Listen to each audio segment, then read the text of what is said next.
Dad Pod. This is a video thing as well. Does have a name? Podcast. Midlife crisis. Paddy Daddy. Midlife crisis. Dadcast. That's not bad, actually. Dadcast, Misadventures in Parenting. Brought to you by Cadbury Freddo Treasures. Discover the new Freddo Treasure Space Series with Cadbury Dairy Milk buttons, one surprise toy in every chest. And we're live. You're very welcome along to this week's episode of Dadcast, and all the dads are here because we've got a sponsor. Adrian's here. Big day. Hello, lads. Dave's here. Historic afternoon, gentlemen. How are we? Nathan. What is that surprise treasure, Jer? Well, you know, a moment of calm with your child. What more treasure could a parent ask for? They say you can't put a price on it, but it turns out you can. Yeah, it's about 150, maybe 120. Get that right. How is everybody? Good. All right. Very good, yeah. Enjoying the sunny weather.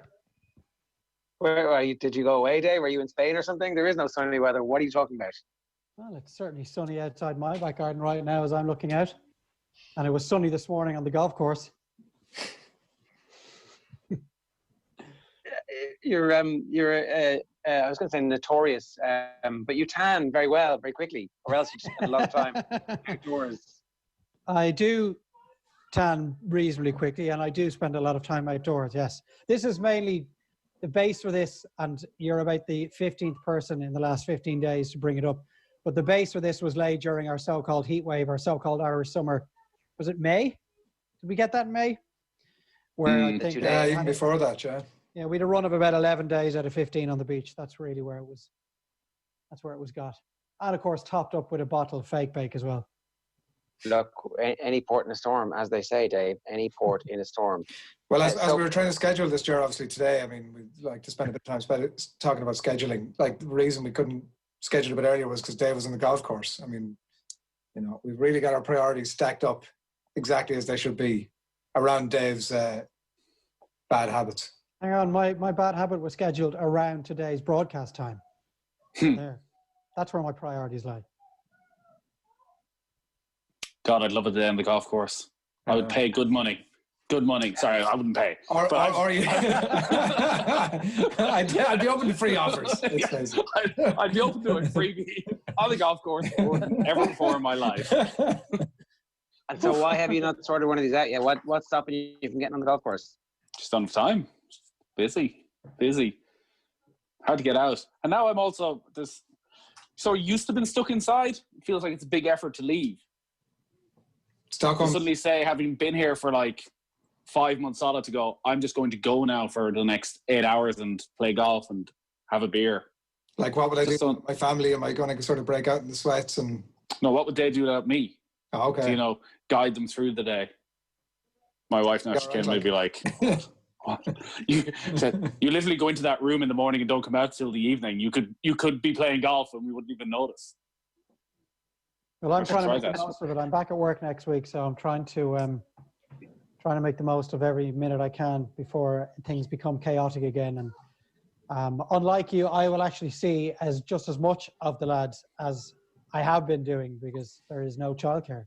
But thankfully, we have a camp starting next week. For one of them will be off-site until about 2 o'clock each day, which will be very helpful. Yeah, they should have realised. I know a lot of them are run by sporting organisations and it's for the greater good and all that. But we had one of them in a GAA camp last week, two of them in a GAA camp last week, and 2 of them are in a soccer camp this week. And they just don't charge enough money. They should have realised the market was ripe for exploitation this summer. Parents have never been as desperate to get rid of their kids for a few hours. Hunk it up there a little bit. Ours got cancelled because it rained. The indoor area was not sufficiently big enough for the thing to go on. I was kind of like, well, if it rains, let them stay outside in the rain. We don't mind. Send them home wet. Send them home sopping. We'll be like, we'll dry them. That's outrageous. Because that was explicitly clear in the rules and regulations. One of the only reasons we would sign up of theirs was, even if it rains, this camp is all outdoors. No matter what happens, these children will not be going inside. And I was like, that's fine. See you at 2 o'clock. with our camp, you had to order stuff in advance, like the gear. So like, I was like, I presume everybody gets the gear. I didn't realize that you don't get the gear. You don't have to get the gear. So we got What the camp gear, is this? ordered the gear, and then it was a fairly well-known camp. I'm not going to mention. It's not the GA camp, is it? Anyway, we got the gear, Nathan. We ordered the gear, and then the camp got cancelled. I'm just worried that I haven't ordered the gear. And then I couldn't get a refund on that because you were entitled to your full refund if you did it by a certain date, but our camp was still going ahead. And then it emerged that our camp was going ahead. And then subsequently, after you were allowed to get your full refund, it got cancelled. The only thing I got back was the fee for the actual event, but the 50 pop each for the year. Jerry, you're bag. And we can't really I was like, either. And you can't hear us. Can you hear us? I can do fine. You're popping in and out there. Very slow. Who's going? Who? You. You're the problem, Jer. Accept it. Adrian, Barry's gone for the all-out blur Zoom look. No, he's totally blurry. Are you? Yeah. You're definitely. I'm totally gone. Or like. Oh, you're just sitting too far back. You're sitting so far back from your camera, you have sort of blended into the blur behind you. Right, well, apologies for that, Nathan. That was not my intention. Oof. It's been a good few minutes of broadcasting. I'm sure Jared edited it all out, though. We know that you're still speaking your broadcasting voice, so you're assuming that this all gets broadcast, which, to be fair, is not unreasonable. Has Jared frozen in time there, or is he just giving deep consideration to... Oh, that's a good point. I actually thought he was just giving deep consideration, but no, actually, it turns out he was frozen in time. You back with Dave, how are you? I'm very well. I'm probably as bored as our listeners are right now. But, oh, Jesus Christ. I was just looking to see if the technology would right itself. Overall, I'm very well. It's been a good last couple of weeks. I am thankful that we finally seem to have some sort of a roadmap as regards a school resumption, praying that it goes as they hope it will over the next 3 weeks. I'm not quite sure what I'll do when I'm in the house on my own and there's an eerie silence. Ew. If only we had some evidence for how that goes.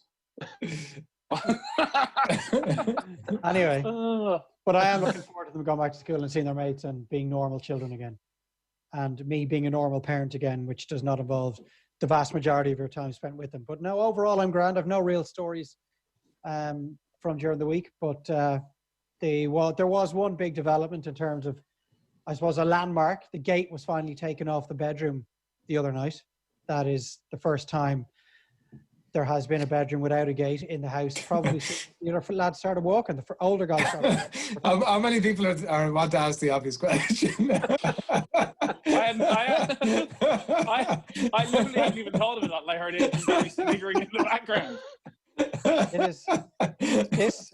This last 15 minutes does not represent our best work. At least it's consistent, Dave. You know?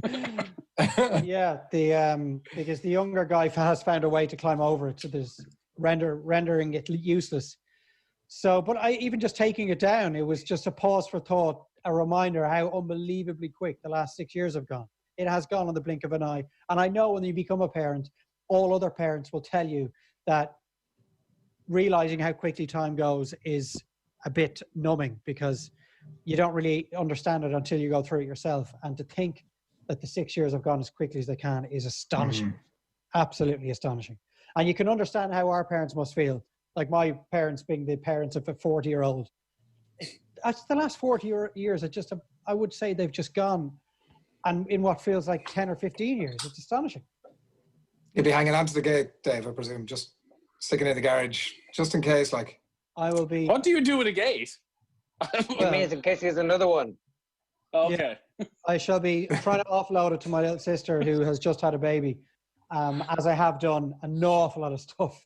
Thankfully, she seems to feel there's a need for it all. So I think like nappy bins and cots and rockers and clothes and all sorts have been handed down. So there's a line. I think there's a line of stuff that I'll accept. I think nappy bins is beyond that line. Well, anything shit has passed through is a no. I'm not up for it. I mean, I don't care how much cleaning goes into it. I'm not having it. Well, it's rare, if ever, any part of the nappy bin actually had poo on it. Very rare. Would you put that in writing, Dave, and stick it in a letter and put it inside the nappy bin? That is the genius of the nappy bin. If there is poo on the nappy bin, it's because you haven't wrapped the nappy up properly.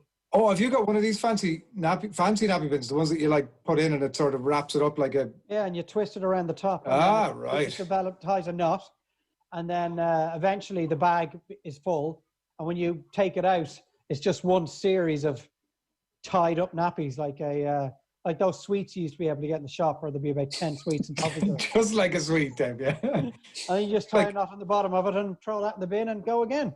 I feel like a Neanderthal, maybe more than usual, that we just do the old stick it in a bag. And every time I stick it, we've got like a door that leads to the front door that's a little bit away. So I have a game every time where I try and get it through. It's a pretty narrow passageway, and it really is the only thing that keeps me going when the smell is unbearable. But I feel like as if I'm like 50 years back, that we just like stick it in the bag and throw it in the bin. Well, you do that if it's a one-off dump, like on the beach somewhere, or outside of your your children's bedroom. Who's dumping? Who's shitting on the beach? Sorry, lads. I am unable to count on two hands the number of times I've had to deal with a dump on the beach in the last 3 months. What? Wow. Well, where else? When you're on the beach and someone needs to go, what are your alternatives? Slip into the sea, Dave. What? Do not go into the sea. No. It's going in there anyway, so like... Well, that did come from Adrian Barry, the man that watched his son take a dump in a park and kept walking. It wasn't even a park. Wow. Well, what are you supposed to do when you're on the beach and someone says they need to go? No, I just don't think my lads would. They'd hold it out till the bitter end. Yeah, your lads aren't 3 years old though. So what happened? You just crouch, hold, engage. Is that it? And crouch, hold, engage. You bring a large enough bag that you then put your hand into, as if you're dealing with some kind of large cattle or a dog. And then you try and get rid of as much of it as you can, and you've got the wipes with you to wipe the bum, and then you throw it all into the bin. Right. That's fair enough. There you go. Now, there was one day where I had forgotten to bring said bag and wipes. Oof. And I got him to do it into a bucket. And what did you do with the bucket? Build a shit castle. A surprise sandcastle. A real. You know when you say building a sandcastle and somebody comes and kicks it over? Well, that'll teach them. I brought the bucket down to a bin and dumped the dump into the bin, and then brought the bucket down to the sea and washed it out. What are you doing? Knocking the shit. Look, you deal with the situation as best you can. You don't just leave it there as they do in the Barry household. You did leave it there for new listeners, new viewers who are catching up with this today. There was an incident. Just explain what happened, Adrian. So you can't sue the podcast for libels. We're also talking about this as an isolated incident, lads, and I'd be a barefaced liar if I said that was actually the case. No, we just got short out by the side of the road one day, and like Dave said, like, what are the options? So I had nothing with me. I had nothing in terms of supporting material, be it a bag or a wipe or a bucket in Dave's case. So we just did it by the side of the road. I suppose the right thing to have done would have been to have obviously gone back. See, because he's at that age where he's like 3.5, so he's beyond where you need to bring a nappy bag out with you. You're fine. I mean, maybe the story says that that's not the case. No, he's not beyond. You're never beyond. But you're beyond in the... 23. Yeah, you're beyond in the sense that, like, we're going up the road to kick a ball and go for a walk. Okay, right. If you're out for something with a little longer in duration. Oh, no, it's worryingly within striking distance of my home. Okay. But, so, yeah, I suppose the right thing to have done would have been to... Now, look, I did go back and clean up the shit. Now, well, sorry, that might be new news. You might have altered the story in the retelling. No, I did go back. I let the shit... I let the shit be weathered. I don't know what you're talking about, Ger. I let the shit be weathered for a while, and which you can. It's very easy to get in and get involved, and like How long? Crusty, How long? It's crusty, like a week. Oh, then you didn't go back. You did not go back and clean it up. I did. No, you did not. After a week. That is not true. That is false. Erroneous. It was mostly to do with the. I actually didn't feel bad about it at all at the time. I'm not going to lie. I didn't feel this is a desperate. How close to your house? I mean, I don't want to get into too much specifics, but what about coronavirus? Within shitting, I'm fairly sure leaving a shit there could well spread some coronavirus for anybody who touches it. I mean, I don't think the positioning of the shit would have allowed. Although I did see a cat the other day. Anybody see that? A cat got coronavirus. Yeah, because somebody's child shit on the street and they didn't clean it up. Adrian, what are your feelings on dog owners that don't clean up after their dog? I'll be honest with you, Dave. Again, I can't lie about this. I had spent probably a good part of lockdown up to that point, which might have been like 6 weeks, cursing dog owners for not cleaning up their dog shit off the footpath, and I think realizing that more and more dog owners were not cleaning up after their dogs. And yet you were willing to allow that lie there for a week. Ready, willing, and it turns out quite able. Wow. But it wasn't on the footpath. No, we didn't just like do what they do in the McIntyre household and drop tools right there in the middle of, the middle of the passageway. Whoa, erroneous. I found a nice private secluded area amongst the dunes to do the job. Okay. This was not just done like, al fresco. We made an effort to shield everybody from what was going on.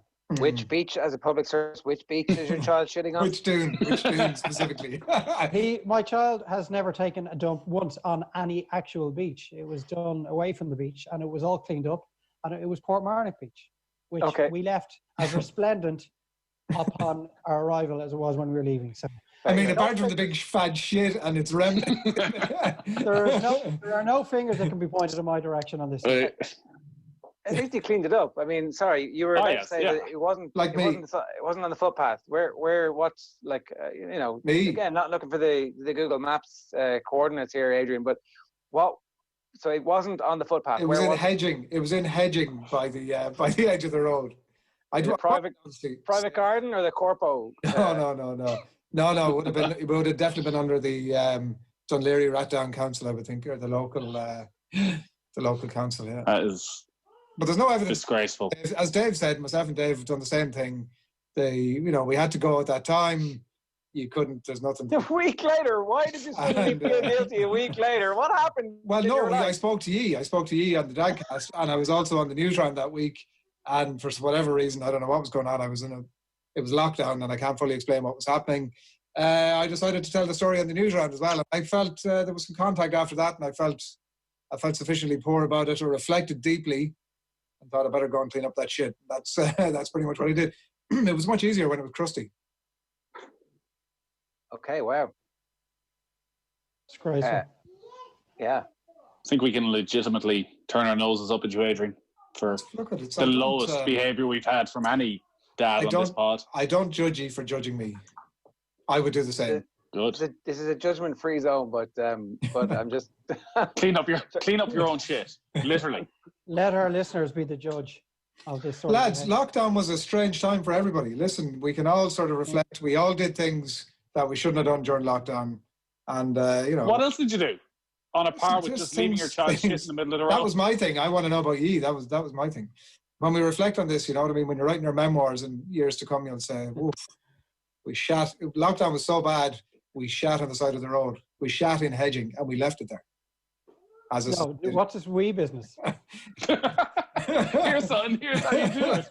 As a community, that's what happened to us, Dave. Anyway, the direction we took towards this particular conversation was because we have removed the gate from the room. Oh, yeah. It's a remarkable tangent. I don't know how we got here. Yeah, well, I just had to go back over my steps there just to figure out how exactly we got to this point. But it's just a little measure of how quickly time is going and how there are no babies left in the house and never will be again until there are grandchildren in the house, of course. But it just jolts you a little when you realize that all of those things that you enjoyed happening will no longer happen. No, will never happen again. And the gate's gone. It's now in the shed, and we will not need another one. It does mean they can wander freely and roam free around the house at night, though. You do seem to be saying we won't need it again. There won't be another one. We'll never see the lights again, particularly loudly in your house there, Dave. As if you're coming under some sort of pressure. I'm just hoping Lockdown has done funny things to all of us, as Adrian just said. I just hope my wife is eavesdropping and can hear me say those words very forcefully. Or else either that or you'll have to wait until the podcast is published and then put it on the smart player and turn it up really loud. Yeah, just that line. What's that guy saying? Just tip that one line. No, there's no fear of us needing the gate again, and unless we have to barricade something else up at some stage. There you go. That was my news for the week.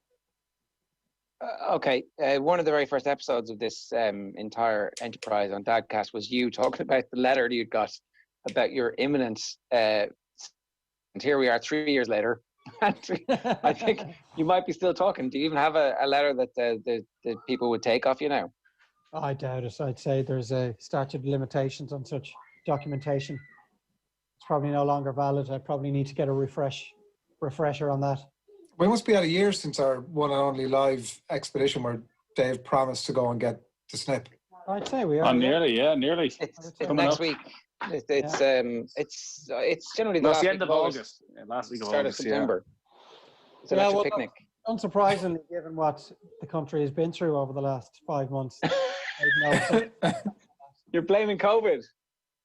Well, it's certainly, if I had taken steps to do something about it, I've no doubt that the presence of COVID would have been a hindrance. In what way? COVID arrives. In that all elective surgeries, I would imagine, were put on the back burner. It seems like there's no better time to go into hospital, Dave, at the minute, from everything you hear from the medical profession, that people are, a bit like yourself, sort of reluctant to go in to get fairly routine procedures done, like, severing off your manhood or whatever the technical term. We've been through this, Adrian. Yeah, it's not Marina Bobbits. It'll take place at some stage, someday.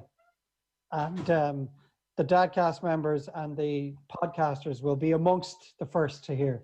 Will you, in the absence of falling short of your promise to our audience to do it within a year, can we do it as a live? Will you allow us to come with us with you on the mic with the microphones? That is something I would have to give long, deep consideration to. It's not something I can answer right now.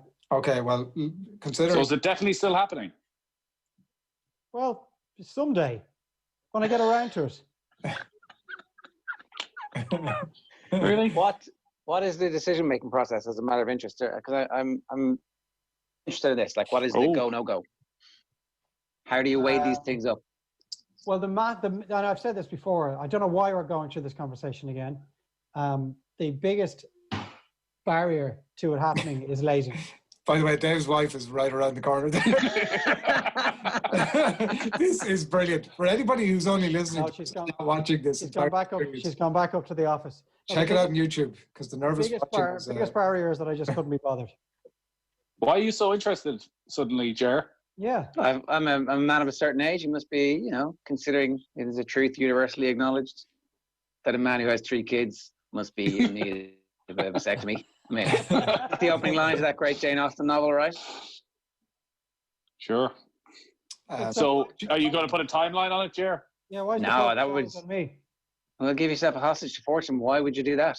It's much easier to needle Dave here and kind of see what's going. And so it never crossed either of the rest of your minds. Adrian, you only got 2, so you obviously have a couple more to go. I wouldn't mind actually having. I've always thought I'd like to have 3. And if we're fortunate enough, hopefully that's the number we probably wrap things up on. But I'd never imagined that I'd have the thought about having I'd love to have 4 or 5 or 6, but the practicalities of that is just not. I can't even begin to start wrapping my head around it. So yeah, we'd like to have another one at some point, I'd imagine. For what reason could you possibly want 4, 5, or 6? Because I think I've just figured out that's what life is all about. What? What are you talking about? Around the time that my son was taking a shit by the side of the road, I thought, fuck, this is what life is all about. This is what life is all about. No, I mean, I enjoy the kids, and I mean, but I'm saying that I'm actively saying that I don't know if like having 3 times the number of kids we currently have is the most sensible approach. But yeah, I don't know. Before you go any further, I want to just remind everybody that Dadcast is brought to you in association with Cadbury's new Freddo Treasures, the Space Series with Cadbury Dairy Milk buttons and 1 surprise toy in every chest. Only 76 calories, Nathan. So here, quids in here. You can also get the white Freddo Treasures, white Cadbury Dairy Milk buttons, and 1 surprise toy in every chest. And the white is only 1 single calorie more. It's in store now. White chocolate has more calories. Who knew? One single calorie more. I think what's going to be the most interesting aspect of Dadcast over the coming weeks is Jer finding an appropriate spot to get that little plug in. Well, I was wondering if after Adrian's story was good or the mid-vasectomy conversation was the better option. I mean, it's handy for me to say this now, but our son absolutely loves the giant buttons. Absolutely bonkers with them, and we use them as a. I don't know if they specifically feature on the milk ladder, which he was on trying to wean off his intolerance, or if we invented that. But he absolutely loves them, and we give them to him all the time. I endorse this product. That's what I'm saying. Well, clearly, me and Jer endorse this product. The big question is, will they get the thumbs up from McIntyre? Don't answer that. I can just say yes. I can assure you that Cadbury's buttons are a regular treat in this house. So I wholeheartedly endorse this product or event. What am I talking about? All I heard was so Nathan, sorry, go on, yeah. I'm not having another child. You're finished. 100%. But as I said previously, I'm still a very young man, still in my mid-30s. So it's just too early. If I went now, they'd send me out the door. They'd send me out the door and go, "What are you doing here? Come back in 10 years." Is that because you might have another relationship where you want to have children with, a second wife? Couldn't possibly predict. Who knows? Well, give me 5 years and I'll consider it then. I'm definitely not getting one before I'm 43. Why? What's the resistance? I have no temptation to go there right now. I have no desire. I have no desire. No. But like, there's no point having. No, but like, what I'm saying is like, and I'm not judging you for this because like whatever, but you don't want to have any more kids. No. And you're accepting that you're going to get one at some point. So, no, I'm not accepting I'm going to get one at any point.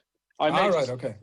Somehow, at some point, is this because you think less of people who do get them? Like, what's the? No, I have no issue with anybody who wants to get one or doesn't want to get one. It's literally not something I have given any thought to whatsoever. I just don't feel that I'm ready to even consider it. I don't know why. There's no real rhyme or reason. I can guarantee you I do not want another child. But for some reason, as you say, Adrian, I'm just not willing to let them go and it's never your Yes, exactly. I mean, is this not toxic masculinity where the men don't take any responsibility for their own contraception? It's a bit of a stretch. Well, is it not? It's not your job to look after this. But actually, that doesn't mean I'm not looking after things. I think it means that you are absolutely looking after things. He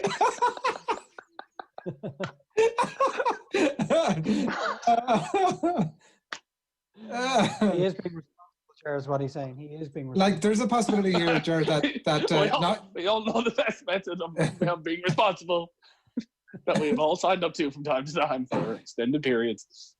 Start that again. Yeah, start that again. Never mind. Move on. Oh, wow. I think everybody's hitting the reverse 30 seconds here. What did he say? I think there's a possibility that neither of them are being responsible, Jared. That removes the toxic masculinity aspect.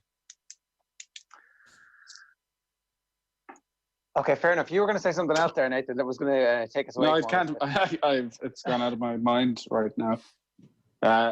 We left all 3 children behind for the first time at the weekend. Under some tears. Yes. On their own? No, with my parents. There were some tears from my wife, but they all seem to survive. The youngest, this was her first time not being with her mother 24/7, but she seems to have come through it, thankfully. But what I was wondering, and I don't know if this is a relevant topic for Dadcast, it was our first night out. So we were in a hotel down in, I won't name it, down in Galway. And the social distancing and all that side of it really wasn't up to scratch. And I was sitting there the whole night going, it's a bit bloody uncomfortable. What are you meant to do in that scenario? Like, what we did in the end was just removed ourselves from the situation. Yeah. But bloody hell. And also, like, I know expectations have been lowered and I'm fine with all that, but there was still in your head, you're looking forward to like your first night away. And actually end up spending the whole night sort of looking around going, why is that guy standing so close to me? Why aren't you wearing a mask? Wait. No. Now maybe it's just me a stickler for the rules in all of this. I'm just wondering. Yeah, it's not that you're a stickler for the rules. It's that you want to feel comfortable. And these places are supposed to be putting the precautions in place whereby everybody that goes in is feeling comfortable. So you're right. I have felt like that a couple of times. I've been in the gym a couple of times and I've not felt comfortable and I've left. And I've made sure the next time I go back, it's an off-peak time and there's far more space.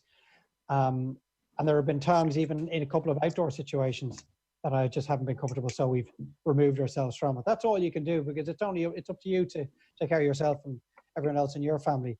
But yeah, there is a real feeling out there when sometimes that everybody thinks, or a lot of people think, that it's all done. We're done and dusted. We're through. We're beyond it. There will be no second wave, and that we can go back to getting as close to people as we used to do. And it's bizarre behavior.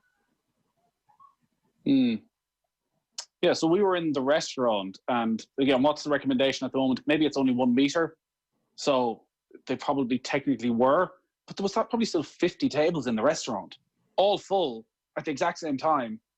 No staff wearing a mask, nobody in the restaurant at all wearing a mask. So it's like, that's a bit loose. I don't know what I was imagining. Maybe every restaurant is like this. I've only been to one, so maybe this is the experience everyone has gone through. Then you go downstairs. Masks everywhere. Well, I would have assumed that staff were wearing masks, particularly because like waiting staff are literally going right over your shoulder to put down your plate or whatever. Coughing on your food. Yeah, they got those visors that helpfully direct all of their like stuff straight down. Yeah. And then we went downstairs, and in my head it was like, well, you won't be able to get a drink after dinner anyway. But there was a big sign for the bar, table service only. Turned out it wasn't table service only, and we sat out in the foyer where it was fine and spacey. But I had a look in the bar at one stage because I was thinking about getting another drink, and I'd say there was cramped into a small space, like 30 people. And I'm like, hey, should somebody not be policing all of this? Well, should I be policing all of this? I was like, should I ring the guards here? Or then I'm like, it was a very interesting night. Spent most of the evening Googling what the actual recommendations are. And then going around showing it to people.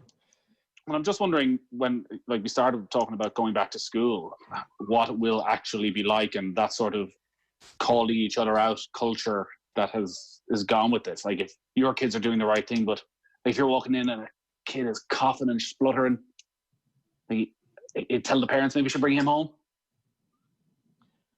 I don't know. Who's going to be brave enough to do that, really? You don't know who you're dealing with. No. Are there going to be temperature checks in schools? Definitely. I don't think it was on the recommendations. I'd have to read them in detail. Just fill them with Calpol before you go in, Jar. Well, that's the thing. That's what parents are going to do. Yeah. But if we are at the point where any child that has a runny nose is going to be advised against coming to school, who's going to be able to cope with that as parents who are out working on a daily basis? Because my child would be ineligible for 70% of the school year if that was the case. Well, there should be less of that now because there will be some social distancing, if not much. So, have any of your kids been sick over the last 4 months? Well, no. One of my lads has had a cough for like the last month, non-stop in the morning generally, but is gone by the time the afternoon comes around. But you're kind of looking at that going, like, if he's still like that at the beginning of September, and he's walking in on day one, I'd be like, whose kid is that? Isn't that kid's father a member of the PA? The chairman. Yeah, chairman. I wonder, we are going to have issues with immunization and the word? It's a brain freeze here. The word I'm looking for, where children are no longer passing every virus and illness onto each other. Immunity, and they have not been sick in 4 months. They have had no colds, no coughs, no earaches, none of the usual stuff that we're always getting because they're in creche and mixing with other children 5 days a week. I'd say the longest we've ever gone without one of them being sick is a month. And now we're 4 or 5 months into this, and they have been 100% healthy since the day that Leo Varadkar confirmed schools were being closed. So I am wondering what sort of an onslaught of viruses and colds and everything else that go to creche and schools that we're going to be in for heading into the autumn and the winter. Yes, it's a good point. I do think, though, that like hopefully employers will be a bit more, ready for that. And in the past, it would have been a disaster. Somebody would have to stay off work and not do any work. Now it'll be like, I'm going to be at home. I'm going to be doing work between this hour and this hour. Okay, fair enough. We're set up for that. We at least understand that that's something that not you plan for, but like we understand, and we're taking the opportunity to be a better workplace. That if you're sick, if your kids are sick, we understand that. Work when you can today. That'll be great. That's better than nothing we would have got off you in the past. They will. Still not ideal, though, is it? No, it's not. Absolutely, it's going to be. The fact that they've been so well for so long, hopefully that does boost their immune system and makes them more robust when something happens. That's not the way it works, though, is it? I know we're not medical practitioners here, but like, it's never stopped us before. It's all of those illnesses circulating out there. They haven't gone away, and the fact that they haven't been exposed to them for so long now, they're going to be inundated with them now when they go back to school. And because you can't send your child in with a cold or a runny nose or a little cough, like the amount of times I've been a little bit worried maybe by a temperature or by a bad chesty cough, and I've been in the doctor's waiting room at 9 a.m. and the child has been in school at 10 a.m. That has happened many times where the doctor says he's fine, just give him some Calpol, it's a little cold, there's nothing to worry about, and they go into school or they go into creche. Now you never send them in with anything serious like a flu or something, or like if they're hocking up phlegm or something, but all of those incidents now will involve you keeping the child out of school. I'm not sure about that. I think that actually, as it all plays out, like it just depends. God knows where we end up with the phases and with the spread of the disease. But like, I do think that people will accept that every time a kid Nathan's kid is coughing all over everyone else, it's not always coronavirus. Like, I think as it plays out in practical terms, I think that sure there'll have to be some flexibility on that front. How will there be? You won't be there to say in your most adamant voice that this is not COVID-19. He just has a cold. And how are you to know whether he has COVID-19 or whether he just has a cold? Absolutely, but I look at, you're right, and it will inevitably, you would assume, inevitably increase the spread of coronavirus. Like, I think that's just a fairly inevitable offshoot of it. But I just don't know, in practical terms, I think that like you might make that decision, Dave, and I might make that decision, and then somebody else might decide, actually, screw it, I'm just going to send my kid in. They've got a bit of a sniffle. I have no idea what, and I'm sending them in. Nathan was joking about it there, but actually, I just think that's exactly what will end up happening. But are you not going to get a call then at 9:30, 10 o'clock from the school principal saying, your child seems fine, but he just is a little under the weather. He's sneezed he's coughed a couple of times. Come down and get, and you've planned your work day, you're in a meeting, whatever the case may be. Like there are going to be some really difficult situations for parents who've already been struggling to cope with homeschooling and working from home and not seeing their peers. this is going to happen. And you can understand too, you don't want to be a teacher or a school principal working in a school where children are still being sent into school with a runny nose and a cough. I think the cues at the bar suggest that people just carry on. I know people are a bit pissed and it might be a slightly different scenario, but that's the outlook. We had Luke O'Neill on this morning, and he was saying that what will happen is what's happened everywhere else, that there'll be elements of lockdown. So if it happens in our kids' school will be locked down, and it'll be shut down for long enough to make sure that anybody who is potentially infected, and nobody will be allowed to come back until they've all had clear tests. So like, they'll get to a level where they're closing street by street and school by school, as opposed to, okay, all of North Dublin is gone, or all of South Dublin, or all of Kildare, or all of, they'll be in towns and schools closing stuff down. And that will be the repercussions for sending your kid in when they had a sniffle that turned out to be COVID, when you didn't know. So look, it'll be up to us to not inflict it on our community. Well, nobody wants to be the parent that sent in their COVID-19 positive child to school. I mean, there will be some shaming there. Yeah, but even at that, you might not even know. No, you may not know, but you still sent the kid in with symptoms of some illness, no matter how light it may have been.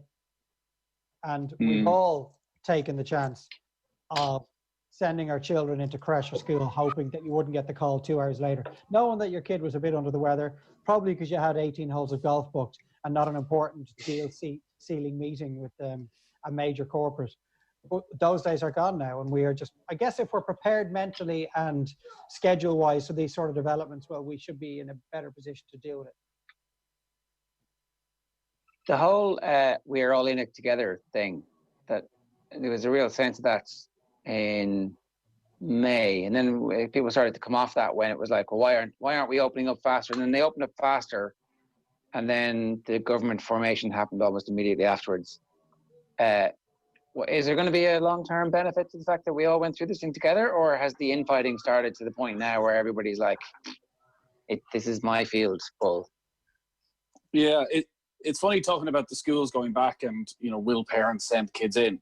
Like, that conversation seemed unimaginable 3 months ago, much like the conversations we were having then seemed unimaginable. Because I think 3 months ago, if we spoke about schools coming back in September, it was, well, there's no way in hell if your child had a sniffle, you would even consider sending it back to school, because we all have this responsibility to each other that we've never been more aware of, and that was going to continue. But in the space of a couple of months, it feels like that is sort of broken down. Okay, everyone will still have quite a bit of awareness and responsibility. If your child has a temperature, like, you would have to assume 99.9% of people won't send them into school.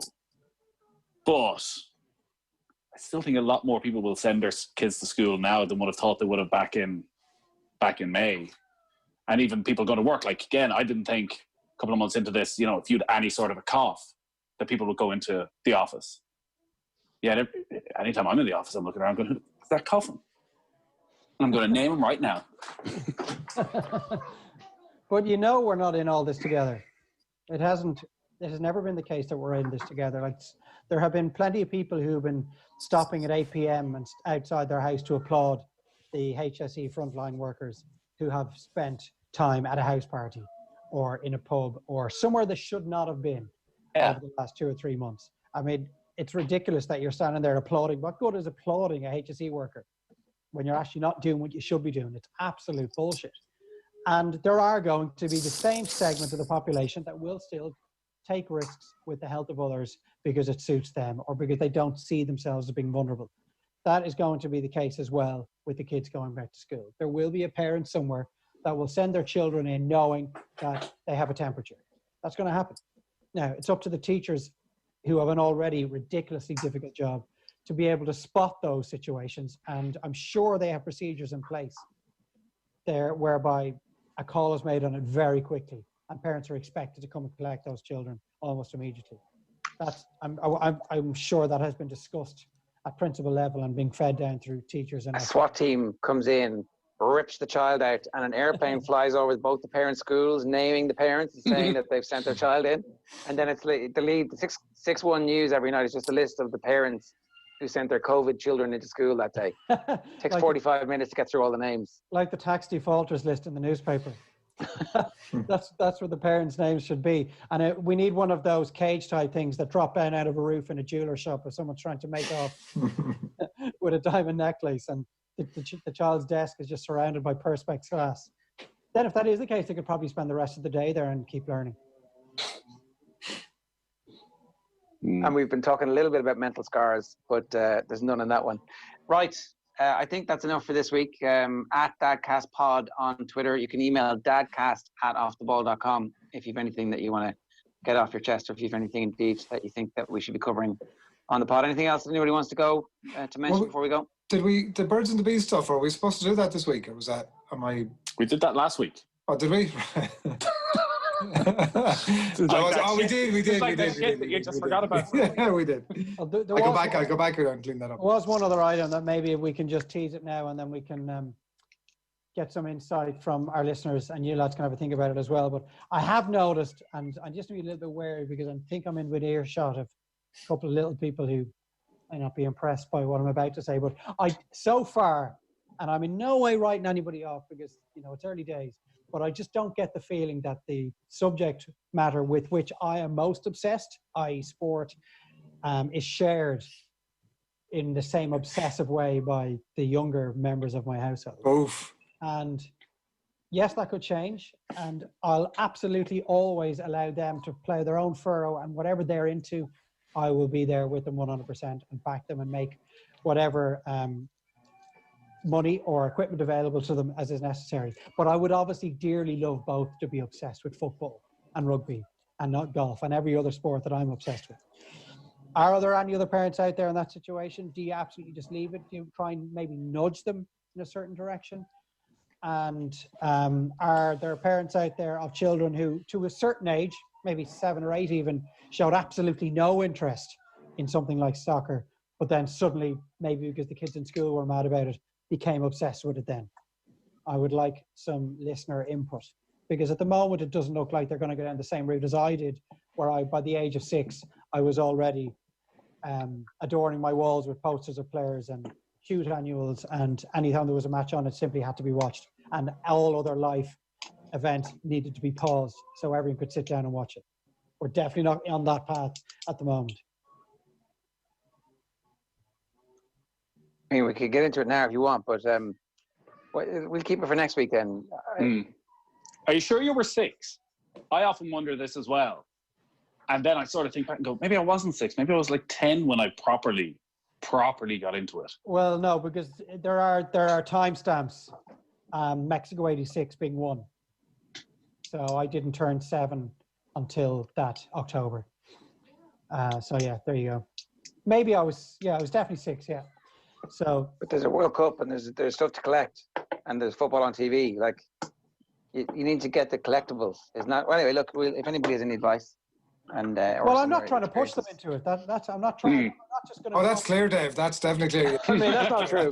Yeah. Well, I haven't done anything that would be construed as pushing. Yes. So I'm not just going to rock up with a bag full of Panini stickers and say, "Here you go, lads. Figure this out." But that might be all it needs. And do you play football with them? Yeah, well, I try to regularly, and I always get the impression they're just humouring me by saying, "Okay, we'll play for 5 minutes," and then like there might be 7 or 8 passes into it, and they literally go, "Okay, 3 more passes, and then we're playing hide and seek." I never get more than 2 minutes out of it. I want to play football for an hour because I'm like a child when there's a football around. Even like just driving by a game of football, I'm looking in wistfully at the pitch going, geez, I'd love to just throw on a pair of boots and go out there. So, yeah, I'd say there are attempts made to play football several days a week, but it never really lasts as long as I would like it. But I mean, it could never last as long as I would like it, because the entire play time, for me, I would rather spend it playing football. All right. Should Dave Tiger parent his children? Answer us on dadcast@offtheball.com. This Dadcast is in the books. Thanks very much for being part of it. We'll see you next week. Take care.